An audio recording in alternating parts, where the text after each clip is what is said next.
So after that event, I'm driving home. I had been in my new job for 1 year. I had relocated from Atlanta to Nashville.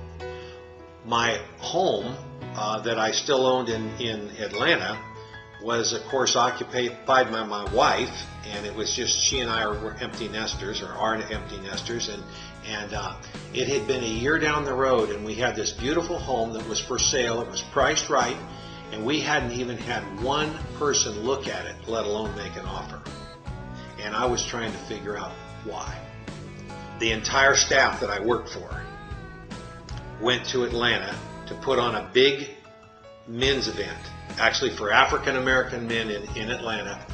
We were trying to save money. We had this big home in Atlanta, and I told the staff, hey, we can all stay at my home. So here we came. We had about 8 or 10 of us in my home in Atlanta a couple days after this encounter with God. And we're sitting at the dinner table, and it was time to say grace at the dinner table. And I asked the leader of our office, I asked him, would you say a prayer that this house would sell? And of course, he did.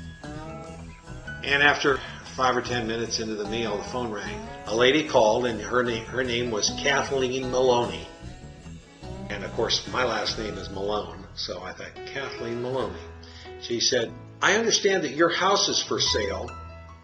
She said, my husband and I have been driving by your house for several months now.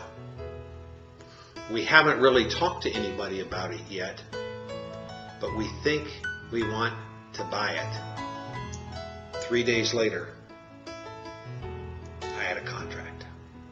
These moments you live through day by day, week by week, year after year, collectively this becomes who you are. I also believe that any person that is willing to really look into this, that it's going to be revealed to them.